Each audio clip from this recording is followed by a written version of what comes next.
Hello everyone, welcome back to Hima study. నిన్న వచ్చేసి మనము భారత జాతీయ కాంగ్రెస్ స్థాపన వరకు అయితే నేర్చుకున్నాం కదా అండి. సో ఇవాళ మనం వచ్చేసి ఇదే లెసన్లో అంటే భారత జాతీయోద్యమంలో మితవాదులు, అతివాదులు, అలాగే వందే మాతరం ఉద్యమం, హోమ్ రూల్ ఉద్యమం గురించి అయితే నేర్చుకుందాము. ఇంకా ఎవరైనా మన ఛానల్ కన్నా చూడకోకుంటే please do like and share, subscribe to my channel. ఇంకా లేట్ చేయకోకుండా లెసన్ అయితే నేర్చుకుందామండి. వీడియోని మాత్రం ఎక్కడ స్కిప్ చేయకోకుండా దయచేసి ఎండింగ్ వరకు అయితే చూడండి, అప్పుడే మనకు కంప్లీట్గా అర్థమవుతుంది. ఓకే, మితవాదుల గురించి అయితే చూద్దాం. ఫస్ట్ మనకు కాంగ్రెస్లో తొలి 20 సంవత్సరాల వరకు ఉన్నత వర్గాలకు చెందిన మితవాదుల యొక్క ప్రాబల్యం అయితే వహించారు. బ్రిటిష్ పాలకులు భారతదేశం పట్ల న్యాయబద్ధంగా వ్యవహరిస్తారని వారు విశ్వసించేవారు. ప్రజల యొక్క కోరికలను మహాజర్లు, సభలు, మనకు తీర్మానాల ద్వారా ప్రభుత్వానికి నివేదించడం ద్వారా జాతీయ ప్రగతి సాధించవచ్చనేసి భావించారు మితవాదులండి. ఇక్కడ రాజ్యాంగబద్ధ పోరాటాన్ని తయారు చేయడం వల్ల వారిని మితవాదులు అన్నారు. ఇక్కడ రాజ్యాంగబద్ధ పోరాటాన్ని వారు చేయడం వల్ల వారిని మితవాదులు అనేసి అన్నారు. మరి లెజిస్లేటివ్ కౌన్సిల్ యొక్క విస్తరణ, పబ్లిక్ సర్వీసుల్లో భారతీయుల సంఖ్య, అలాగే మనకు పెంపుదల కానీ, భూమి శిస్తు మదింపు కానీ, సంపద తరలింపు విషయాల్లో సంస్కరణల కోసం వారు పోరాడారు. మితవాదులను ముఖ్యంగా మనము సురేంద్రనాథ్ బెనర్జీ, అలాగే మదనమోహన్ మాలవ్య, గోపాలకృష్ణ గోఖలే, తేజ్ బహదూర్ సప్రు, దాదాబాయి నౌరోజీ ఇక్కడ గుర్తుపెట్టుకోవాలి మీరు. మితవాదుల్లో అందరికంటే ముఖ్యమైన వాళ్ళు వచ్చేసి ఫస్ట్ సురేంద్రనాథ్ బెనర్జీ, అలాగే మదనమోహన్ మాలవ్య, గోపాలకృష్ణ గోఖలే, తేజ్ బహదూర్ సప్రు, అలాగే లాస్ట్ దాదాబాయి నౌరోజీ. వీరందరూ కూడా మితవాదులు. ఇక్కడ మనకు దాదాబాయి నౌరోజీ గురించి అయితే కొంచెం స్టేట్మెంట్ అనేది ఇచ్చారండి, చూద్దాం. ఫస్ట్, బొంబాయిలో మనకు పార్సీ కుటుంబంలో జన్మించిన దాదాబాయి నౌరోజీ ఎల్ఫినోస్టోన్ కాలేజీలో ప్రథమ భారత అధ్యాపకుడు. మనకు 1867లో లండన్లో ఈస్ట్ ఇండియా సంఘాన్ని అయితే స్థాపించాడు. ఎవరిక్కడ? దాదాబాయి నౌరోజీ. ఎక్కడ అండి? 1867 లండన్లో ఈస్ట్ ఇండియా సంఘాన్ని అయితే స్థాపించాడు. మరి ఈయన రస్తే గఫ్తార్ అనే సంస్థను ప్రారంభించి దేశ రాజకీయ సామాజిక ప్రగతి కోసం అయితే పాటుపడ్డారు. రస్తే గఫ్తార్ అనే ఒక సంస్థను అయితే ప్రారంభించి దేశం యొక్క రాజకీయ సామాజిక ప్రగతి కోసం అయితే పాటుపడ్డారు మన దాదాబాయి నౌరోజీ. మరి బొంబాయి లెజిస్లేటివ్ కౌన్సిల్కు 1892లో నియమితులయ్యారు. ఎక్కడ? బొంబాయిలోని లెజిస్లేటివ్ కౌన్సిల్కి అయితే 1892లో నియమితులు అనేది అయ్యింది. గ్రాండ్ ఓల్డ్ మ్యాన్గా పిలువబడే నౌరోజీ భారత జాతీయ కాంగ్రెస్కు 3 సార్లు అనేది అధ్యక్షుడయ్యాడు. గ్రాండ్ ఓల్డ్ మ్యాన్గా పిలువబడే దాదాబాయి నౌరోజీ భారత జాతీయ కాంగ్రెస్కు ఎన్నిసార్లు అధ్యక్షుడయ్యారండి? 3 సార్లు అనేది అధ్యక్షుడయ్యారు. సంపద యొక్క తరలింపు సిద్ధాంతాన్ని ప్రతిపాదించి poverty on British rule in ఇండియాను రచించారు. ఇక్కడ కూడా ఇంపార్టెంట్ బిట్ అడగడానికి. సంపద తరలింపు యొక్క సిద్ధాంతాన్ని ప్రతిపాదించి ఈయన రచించినది గ్రంథం ఏదంటే పావర్టీని బ్రిటిష్ రూల్ ఇన్ ఇండియానైతే రచించడం అయితే జరిగింది. ఓకే, ఇప్పుడు మనం మితవాదుల గురించిలో ముఖ్యమైన వారిలో దాదాబాయి నౌరోజీ గురించి తెలుసుకున్నాం కదా. ప్రస్తుతం వచ్చేసి అతివాదుల గురించి అయితే నేర్చుకుందామండి. 1890 తర్వాత మనకు కాంగ్రెస్లో ఒక నూతన పంథ అనేది మొదలైంది. ఆ వర్గం వారు మితవాదుల పరిమిత యొక్క విధానాలను ప్రశ్నించడం అయితే జరిగింది. మితవాదులు కనీస కోర్కెలను కూడా నిరాకరించడం వారిలో అసంతృప్తినైతే కలిగించింది. మితవాదుల పద్ధతులైన ప్రార్థన, మహాజర్లు వంటి నిరసనలను వారు ఖండించారు. అవి భారత జాతీయ గౌరవాన్ని కించపరుస్తాయని భావించారు. స్వరాజ్యమే తమ అంతిమ లక్ష్యమని అతివాదులు ప్రకటించారు. అందులో బాలగంగాధర్ తిలక్, బిపిన్ చంద్రపాల్, లాలా లజపతి రాయ్లు అతివాద నాయకులు. ఇక్కడ అతివాద నాయకులు ఎవరండి? బాలగంగాధర్ తిలక్, అలాగే బిపిన్ చంద్రపాల్, అలాగే లాలా లజపతి రాయ్లు అతివాద నాయకులు. వీరి యొక్క అంతిమ లక్ష్యం ఏంటి? స్వరాజ్యమే తమ అంతిమ లక్ష్యం అనేసి వీరందరూ కూడా ప్రకటించారు. మరి 1907లో సూరత్లో జరిగిన కాంగ్రెస్ సమావేశంలో ఇరు వర్గాల బాహటంగా విరోధించి 2 భిన్న వర్గాలుగా అయితే విడిపోయారు. ఈ విభజననే సూరత్ విభజన అంటారు. ఈ విభజన అనేసి ఏమంటారు? సూరత్ విభజన అనేసి అన్నారు. కాంగ్రెస్ సమావేశంలో వాళ్ళ యొక్క విరోధించి 2 వర్గాలుగా అయితే విడిపోయారు కదా, ఆ విభజననే సూరత్ విభజన అనేసి అంటారు. మరి భారత జాతీయోద్యమంలో దశలో వచ్చేసి భారత జాతీయోద్యమం కేవలం ఒక సంఘటన అయితే కాదు, అది అనేక దశాబ్దాల పాటు జరిగిన రాజకీయ సంఘటనల యొక్క సమూహారం. బ్రిటిష్ సామ్రాజ్య యొక్క వ్యతిరేకత, జాతీయ ఏకత్వం అనే 2 భావనలు అన్ని సంఘటనల్లోనూ కనిపిస్తాయి. బ్రిటిష్ సామ్రాజ్య వ్యతిరేకత అలాగే జాతీయ ఏకత్వం అనే 2 భావనలు అయితే వాళ్ళ యొక్క సంఘటనల్లో అయితే కనిపిస్తాయి. 1857 సిపాయిల విప్లవంతో ఆరంభమైన జాతీయ పోరాటం 1947 భారతదేశ స్వాతంత్ర సముపార్జనతో సమాప్తమయ్యింది. మనకు నెక్స్ట్ టాపిక్ చూడండి. ఇక్కడ వందే మాతర ఉద్యమం మోస్ట్ ఇంపార్టెంట్. ఇది దయచేసి మీరు జాగ్రత్తగా గమనించి చదవండి. బ్రిటిష్ రాజప్రతినిధి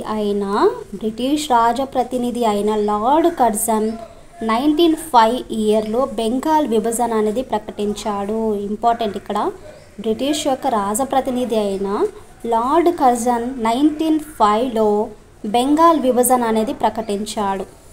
నేను ఇక్కడ ఇంపార్టెంట్ అనేదాన్ని కూడా లైన్ వేసుకోండి, మనకు బిట్ అడిగే ఛాన్స్ ఉంది. ఈ ప్రకటన జూలై 4, 1905లో చేసినప్పటికీ అధికారంగా అది ఎప్పుడు మనకు అమల్లోకి వచ్చిందంటే అక్టోబర్ 16 నుండి మాత్రమే అమల్లోకి వచ్చింది. హిందూ ముస్లింల మధ్య విభేదాలు సృష్టించి వారిని విడగొట్టారని బెంగాలీలు ఆందోళన అయితే ప్రారంభించారు. ఇది ఆంగ్లేయులను విభజించి పాలించే విధానాన్ని స్పష్టపరిచింది. ప్రకటన తేదీ నుంచి పెద్ద ఎత్తున నిరసన అయితే ఎదురైంది. 1905 ఆగస్టు 7న కలకత్తా టౌన్ హాలులో జరిగిన సమావేశంలో బహిష్కరణ తీర్మానం ద్వారా స్వదేశీ ఉద్యమం ప్రకటించడమైంది.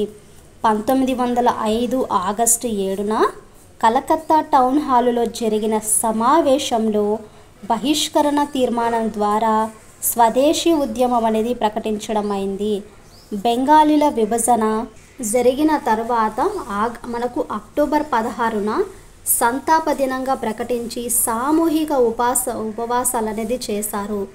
బంకిం చంద్ర చటర్జీ తన యొక్క నవల ఆనంద్ మఠ్లో పేర్కొన్న వందే మాతర గీతాన్ని అశేష జనవాహిని ఆలపించింది.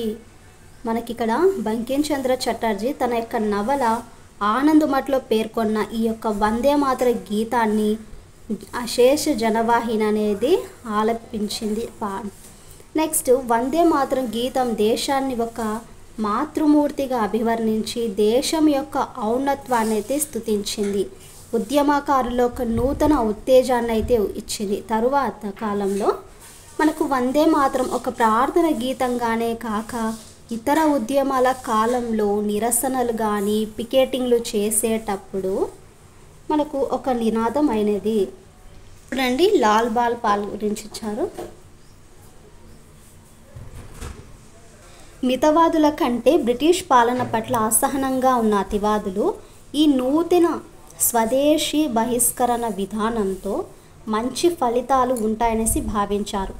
లోకమాన్య తిలక్ స్వదేశీ పాశ్చాత్య వస్తువుల బహిష్కరణ సందేశాన్ని మనకు బొంబాయి నుంచి పూణే వరకు అయితే తీసుకెళ్లారండి. లోకమాన్య తిలక్ వచ్చేసి స్వదేశీ అలాగే పాశ్చాత్య వస్తువుల బహిష్కరణ సందేశాన్ని బొంబాయి నుంచి పూణే వరకు అయితే తీసుకెళ్లారు. మరి ఈ ఉద్యమాన్ని అజిత్ సింగ్, లజపత్ రాయ్లు పంజాబ్, ఉత్తర భారతదేశ్ ప్రాంతాల్లో, హైదర్ రజా ఢిల్లీలో, చిదంబరం పిల్లై వచ్చేసి మద్రాసులోను ప్రచారం చేస్తారు. చూడండి, ఇక్కడ ఈ ఉద్యమాన్ని అజిత్ సింగ్ అలాగే లజపతి రాయుడు పంజాబ్, ఉత్తర ప్రాంతాలు అంటే ఉత్తర భారత ప్రాంతాల్లో అయితే, హైదర్ రజా వచ్చేసి ఢిల్లీలో అలాగే చిదంబరం అనే వచ్చేసి పిలై మద్రాసులోను ప్రచారం అనేది చేశారు. మరి బిపిన్ చంద్రపాల్ దేశవ్యాప్తంగా పర్యటన ఉపన్యాసాలు ఉద్యమానికి మరింత ప్రాచుర్యం కల్పించాయి. స్వదేశీ ఉద్యమం సామూహిక పండుగలుగా నిర్వహించడం, స్వదేశీ వస్త్రాలకు కానీ స్వదేశీ దుకాణాలకు కానీ ఊతమిచ్చింది. మొట్టమొదటిసారిగా జాతీయ ఉద్యమంలో సాంప్రదాయ పండుగల ద్వారా ప్రజలకు మరింత చేరువయ్యే ప్రయత్నం అయితే జరిగింది. మహారాష్ట్రలో తిలక్ ప్రజల్ని సమీకరించడానికి గణపతి అలాగే శివాజీ ఉత్సవాలు అయితే నిర్వహించాడు. ఇది కూడా ఇంపార్టెంట్ అండి. మహారాష్ట్రలో తిలక్ ప్రజల్ని సమీకరించడానికి గణపతి అలాగే శివాజీ ఉత్సవాలు అయితే నిర్వహించాడు. ఇక్కడ మనకు రేపు బిట్టు ఏమని వస్తుందంటే, తిలక్ ప్రజల్ని సమీకరించడానికి ఏ ఉత్సవాలు నిర్వహించాడు అని అడిగినప్పుడు మనకు గణపతి అలాగే శివాజీ ఉత్సవాలు అని నిర్వహించాడు అనేసి చెప్పవచ్చు. తర్వాత కాలంలో ఉద్యమాన్ని అభివర్ణిస్తూ గాంధీ బెంగాల్ విభజన తర్వాత అసలైన చైతన్యం 1908లో జరిగింది. అది కేవలం బెంగాల్ విభజన కాదు, బ్రిటిష్ విచ్ఛిన్నం అనేసి అన్నారు. నెక్స్ట్ మనకు తర్వాత యొక్క కాలంలో ఈ ఉద్యమాన్ని అభివర్ణిస్తూ గాంధీ గారు ఏమన్నారండి, ఇక్కడ బెంగాల్ విభజన తర్వాత అసలైన చైతన్యం మనకు 1908లో అయితే జరిగింది. అది కేవలం బెంగాల్ విభజన కాదు, బ్రిటిష్ విచ్ఛిన్నం అనేసి పేర్కొనడం అయితే జరిగింది. నెక్స్ట్ ఉద్యమం యొక్క తీవ్ర రూపం దాల్చగానే ప్రభుత్వం విభజనను వెనక్కు తీసుకోలేకైతే తప్పలేదు. కలకత్తాలో మేధావుల యొక్క ప్రాబల్యం తగ్గించడానికి బ్రిటిష్ ప్రభుత్వం రాజధానిని బెంగాల్ నుంచి ఢిల్లీకి 1911లో అయితే మనకు మార్చడం అయితే జరిగింది. నెక్స్ట్ విప్లవవాదుల యొక్క పాత్ర అలాగే తొలి దశ చూసుకుంటే 1857 తిరుగుబాటుతోనే బ్రిటిష్ వారికి వ్యతిరేకంగా సాయుధ పోరాటం అనేది సమసిపోలేదు. తరువాతి కాలంలో అనేక గిరిజన రైతాంగ సమకాలీన పోరాటాల రూపంలో బ్రిటిష్ వారిని అది వెంటాడింది. బ్రిటిష్ ప్రభుత్వ దమన నీతి, రాజ్యాంగ ఉద్యమాల అణచివేత, అతివాదుల యొక్క ఆతురత యువకుల్లో నూతన ఉత్తేజానికైతే కారణమైంది. హింసాయుత విధానాల వల్ల బ్రిటిష్ పాలన అంతమవుతుందనేసి వారు భావించారు. నెక్స్ట్ ఇక్కడ 1905 తర్వాత బాంబులు వేయడం కానీ, తుపాకీలు సమకూర్చుకొని రహస్య స్థావరాల ఏర్పాటుతో పాటు బ్రిటిష్ అధికారులను అంతమొందించడమే వారు లక్ష్యంగా అనేది పెట్టుకున్నారు. మనకు భారత తూర్పు ప్రాంతాల్లో అనుశీలన్, యుగాంతర సంస్థలు అలాగే పశ్చిమ ప్రాంతాల్లో అభినవ భారత్ యొక్క స్థాపనతో విప్లవ కార్యక్రమాలు అనేవి ఉధృతమయ్యాయి. చూడండి, ఇక్కడ భారత తూర్పు ప్రాంతాల్లో అనుశీలన్, యుగాంతర సంస్థలు అలాగే పశ్చిమ ప్రాంతంలో అభినవ్ భారత్ల స్థాపనతో విప్లవ కార్యక్రమాలు అనేవి ఉధృతమయ్యాయి. వారు తమ కార్యకలాపాలు నెరవేర్చడంలో తీవ్ర పరిణామాలైన జైలు శిక్ష, ఇతర ప్రాంతాల తరలింపు వంటి వాటితో పాటు చివరకు ప్రాణాలు సైతం అనేది కోల్పోయారు. విప్లవవాదుల ధ్యేయం ప్రకారం మనకు ప్రాణాలను బలిచ్చిన బ్రిటిష్ పాలన అంతం చేయడమే. విప్లవవాదుల యొక్క ధ్యేయం ఏంటండి, ప్రాణాలను బలిచ్చిన బ్రిటిష్ వారిని అంటే బ్రిటిష్ యొక్క పాలనను అంతం చేయడమే అనేసి అన్నారు. మరి భారతదేశంలో ప్రభుత్వ దమనకాండను కొనసాగించే బ్రిటిష్ అధికారులను హతమార్చడమే వీరు విధిగా అయితే చేసుకున్నారు. నాయకులెందరో దీర్ఘకాలం జైల్లో అయితే ఉన్నారు. వీరు తరచుగా జైలుకి వెళ్ళి రావడంతో విప్లవోద్యమం ప్రధానంగా రహస్య సంస్థల ద్వారా కొనసాగించబడింది. ఈ సంస్థల మూలాలు స్వదేశీ ఉద్యమంలో ఉన్నాయి. 1897లో చాపేకర్ సోదరులు దామోదర్ బాలకృష్ణలు ప్రజాకంటకులైన బ్రిటిష్ అధికారులను హత్య చేయడంతో ఈ ఉద్యమం అనేది ప్రారంభమైంది.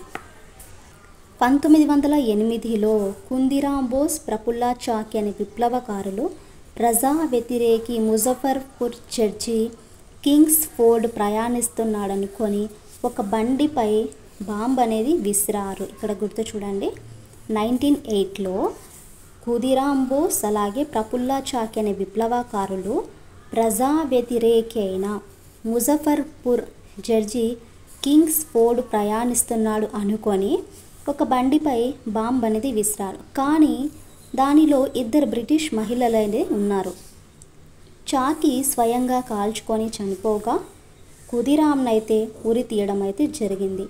విప్లవవాదులలో అధికులు అనుశీలన యుగంధర్ సంస్థలకైతే చెందినవారు. విప్లవకారుల్లో ఏ సంస్థకు చెందిన వారనేసి ఉన్నారంటే అనుశీలన అలాగే యుగంధర్ అనే సంస్థలకైతే చెందిన వారైతే ఉన్నారు. వారు ఉద్యమానికి నిధుల యొక్క సమీకరణకు స్వదేశీ దాడులను అయితే జరిపారు. ఇక్కడ చాప్టర్ అనేది పెద్దగా ఉంది కాబట్టి కాస్త ఓ పేషెన్స్తో మీరు లెసన్ అయితే చదవండి. ఎందుకంటే అన్ని లెసన్స్లో కంపేర్ చేసుకుంటే మనకి ఈ లెసన్ అనేది చాలా డెప్త్గా ఇచ్చారు. సో ప్రతిదీ కూడా మనకి ఇంపార్టెంటే కదా అండి. కొంచెం పేషెన్స్తో మీరు 1 or 2 times చదివితే ఏ లెసన్ అయినా కూడా మనకు ఈజీగా అనిపిస్తుంది.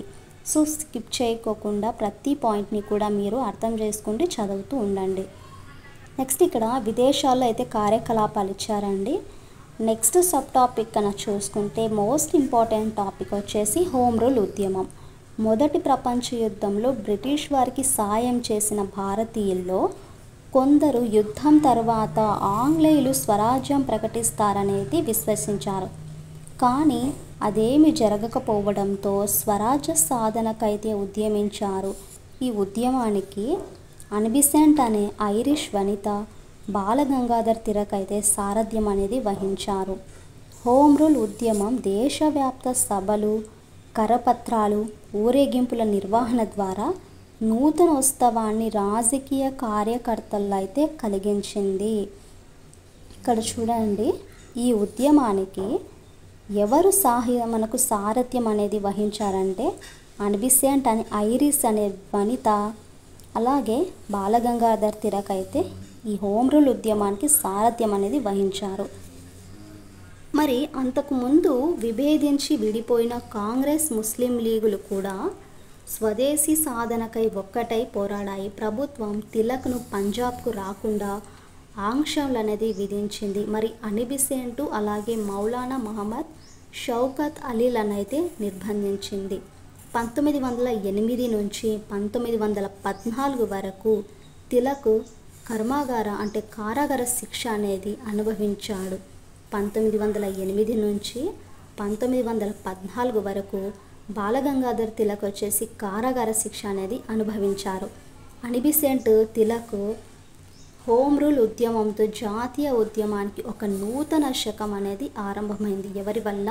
అన్బిసెంట్ అలాగే బాలగంగాధర్ తిలక్ వల్ల హోమ్ రూల్ ఉద్యమంలో జాతీయ ఉద్యమానికి ఒక కొత్త శకం అనేది ఆరంభమైంది. తిలక్ కాంగ్రెస్లో అంతర్గతంగా ఒక ఉద్యమ ప్రణాళికలను అయితే రూపొందించాడు.